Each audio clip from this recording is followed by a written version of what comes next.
yourself from Happy Dog Training and welcome to another episode of Dog Talk. Today we're going to talk about emotions in dogs. So, emotions in dogs is actually a topic that maybe 10, 15 years ago would have been laughed at by a large number of dog trainers. And there's probably still some who poo-poo the idea that dogs have emotions. But I think every dog owner knows that their dog has emotions and that their dog cares for them and they care for their dog equally. And dog owners don't question that, right? Evolutionary biologists haven't questioned that in the 1950s. But dog trainers are a funny bunch, so that there always takes a bit for certain points of knowledge to percolate through the society. But one thing that always reminded of when the topic comes up of emotions in dogs is a quote from clinical psychologist Dr. Peterson, Jordan Peterson. He said in an IQ interview, and it's a really good quote. And it's this: the understanding amongst knowledgeable behaviorists is this: the anthropomorphization of animals is usually the appropriate tactic, unless you have reason to doubt it, because there's continuity between us and animals. The idea that there is discontinuity goes back to 1950s behaviorism. Skinner, those guys. And that's a great quote. The one word that maybe is a problem in the quote is the word anthropomorphization, because anthropomorphization generally means to ascribe a human attribute to an animal or a thing that the animal or thing does not possess. In this case, emotions, the animal does possess it. So, emotions in dogs is not just about the dog as an animal, it's about mammals in general. So, all mammals on Earth, every mammal that walks or swims around, some mammals are in the ocean, has what's called a limbic system. The limbic system is the second layer of the brain, simplified speaking, that has evolved throughout the evolution of mammals. So once animals crawled out of the ocean and mammals formed on land, other skill sets were acquired, the brains changed over a couple of million years, and the limbic system became part of the layout of the brain. And that's what we're going to talk about today, is the limbic system. Then, as evolution continued, other parts of the brain developed. So we have also a neocortex, and this higher brain functions. And then we have a prefrontal cortex. That's the executive center. It's a part of the neocortex.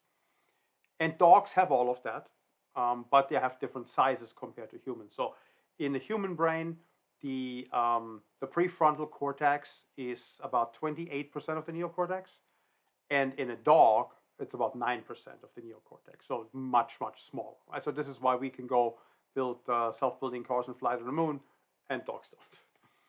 And one may argue dogs are happier doing other things, but that's a different conversation. So every mammal on Earth, a mouse, a cat, a horse, a dog, a dolphin, a manatee, whales, every mammal has a limbic system.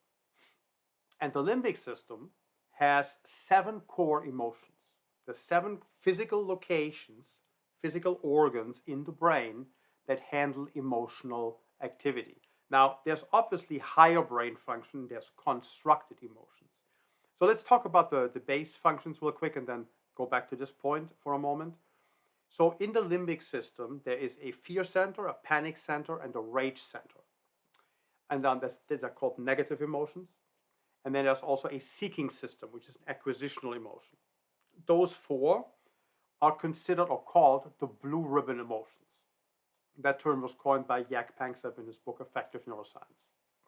And then on the positive side of emotions, there is lust, nurture, and play. So those are positive emotions that the brain can experience physically. Now, those are the 7 centers. They have nothing to do with pain receptors, right? They're emotional responses. It's not about experiencing pain, it's about emotions. The fear center is about fear. The panic system is about social detachment. So if you have, let's say you walk into a room and there's a group of people over there, maybe they look at you and you feel like, I think they're talking about me. That's the panic system that's telling you this concern. Right? Or maybe if you're a parent and your kid didn't want to leave the playground and you pretended to walk away and say, "Ah, Timmy, I'm going home now. I'm going to the car. Bye-bye."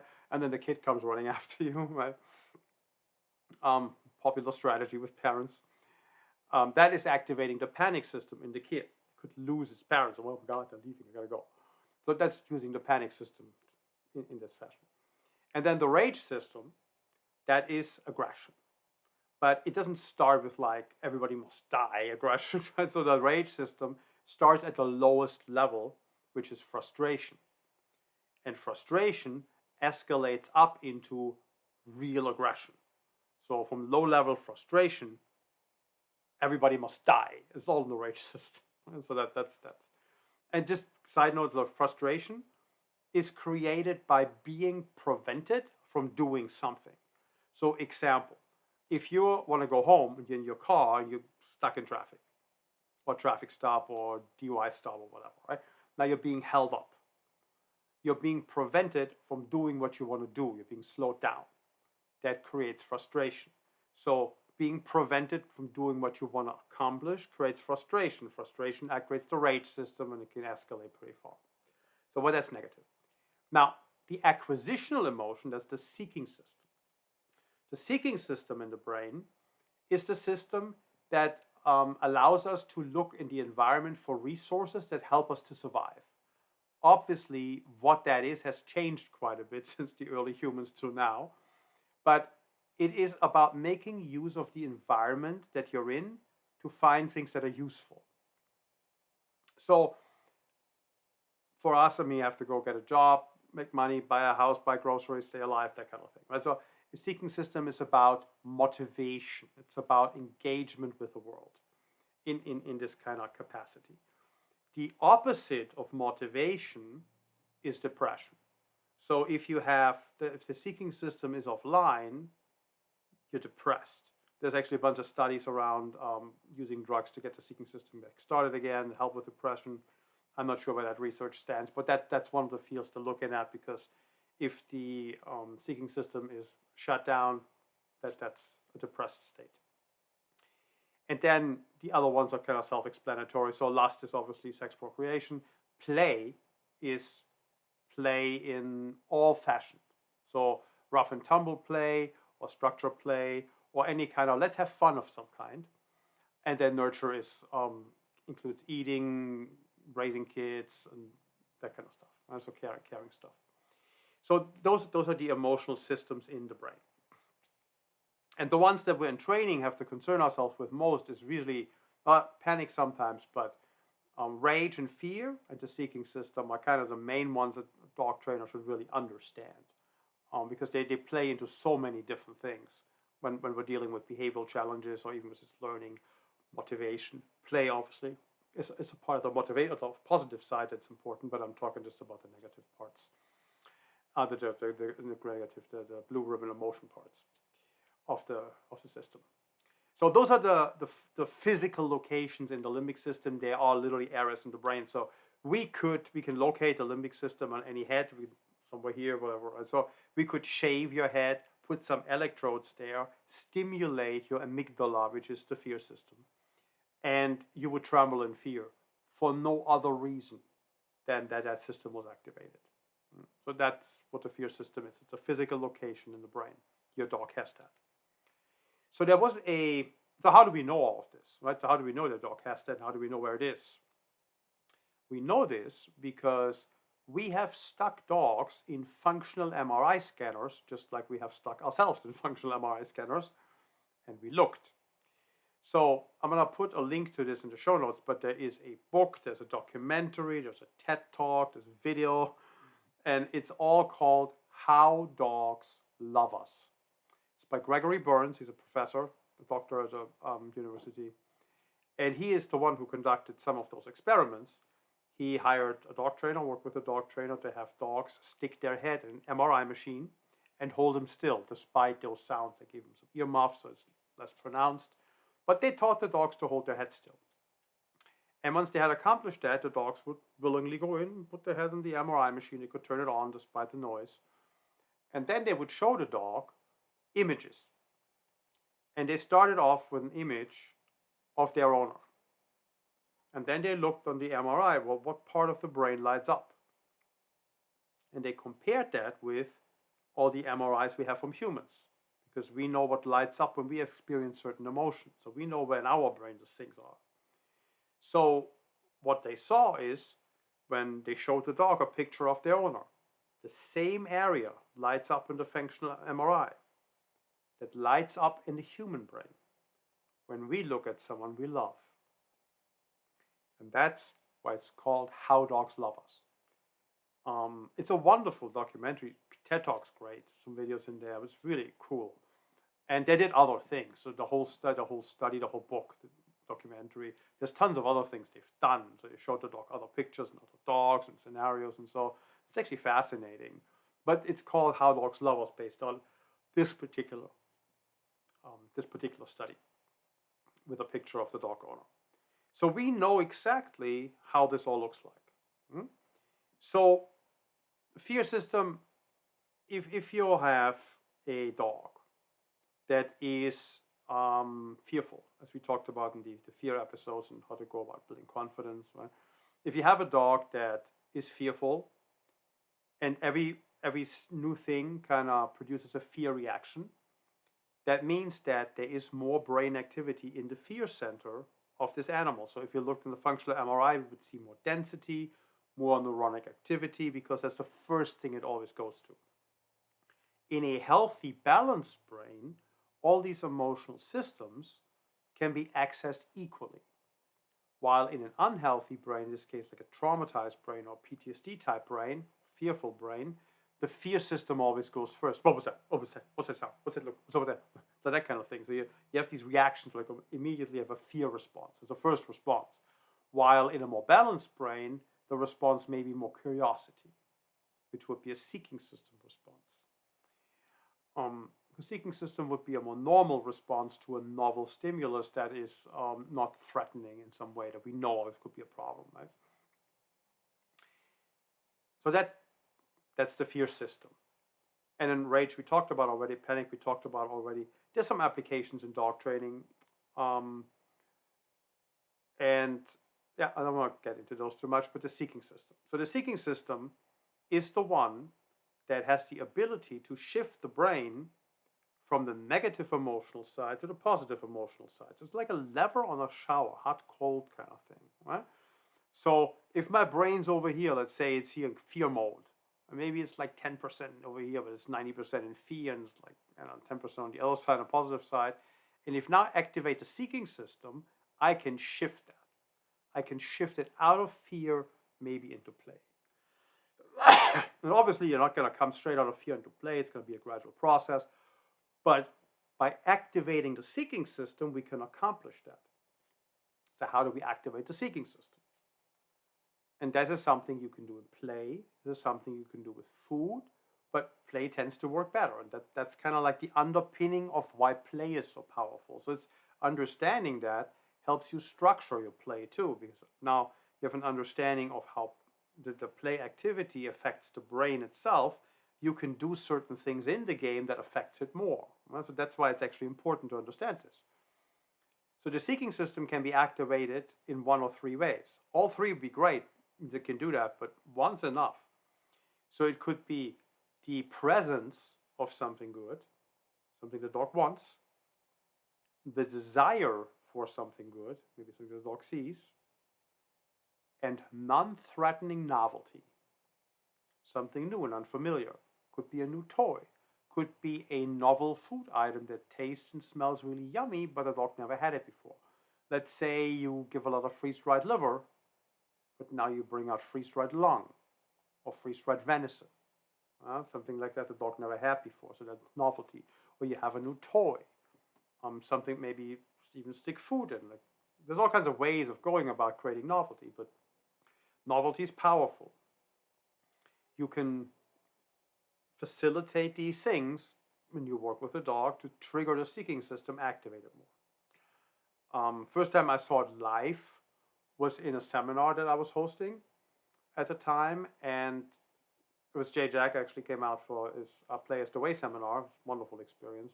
God, how long ago was that? 2017? It's been a long time.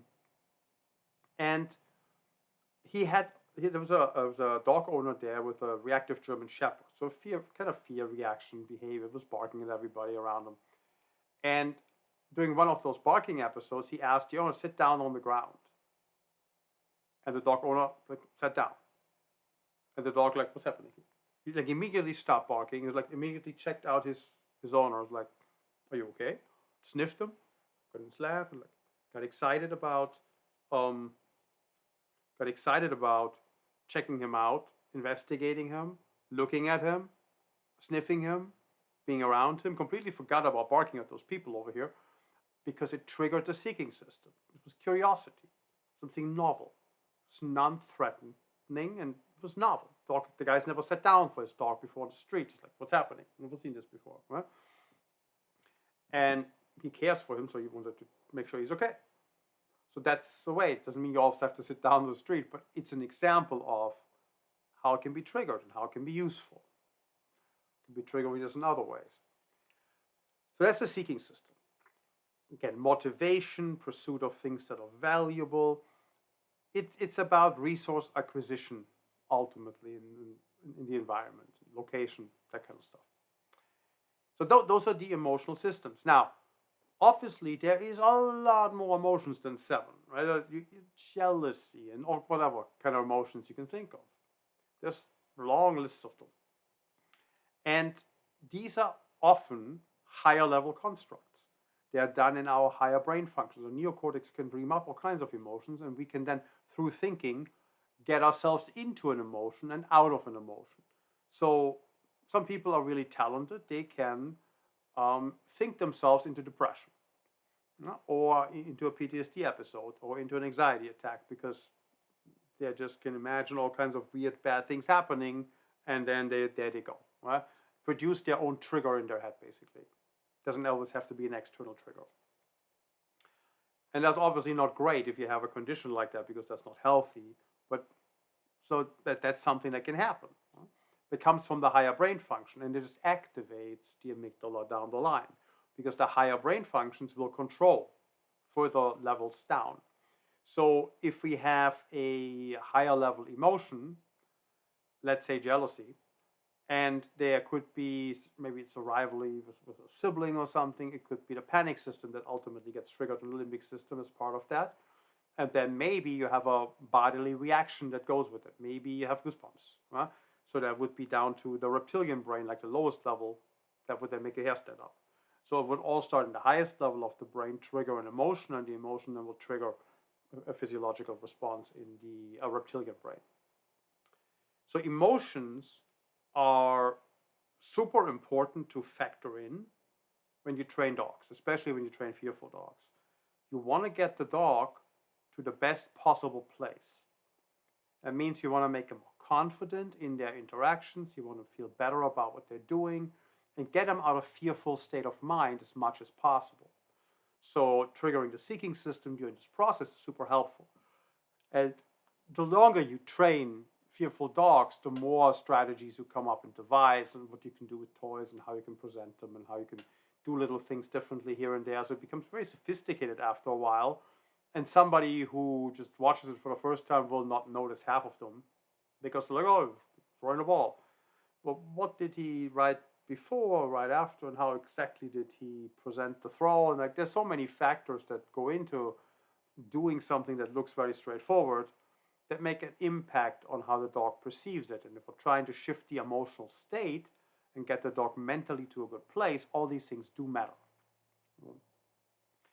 So creating the right emotional state in a dog for training is powerful.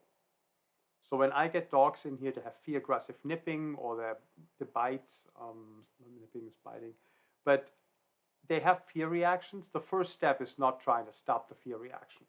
Once they're in training with me and I have some time with them, the first step is building them up, making them better, making them a better version, getting the emotions as positive as we can, more engaged in play, because it is a positive emotional system. Get the dog more focused in play and kind of forget the stuff over here on the other side. So emotions in dogs are a really important thing to consider when you train, and you want to get that right before you try to teach tasks and try to teach commands and try to teach tricks and whatever. You want your dog in the right state of mind.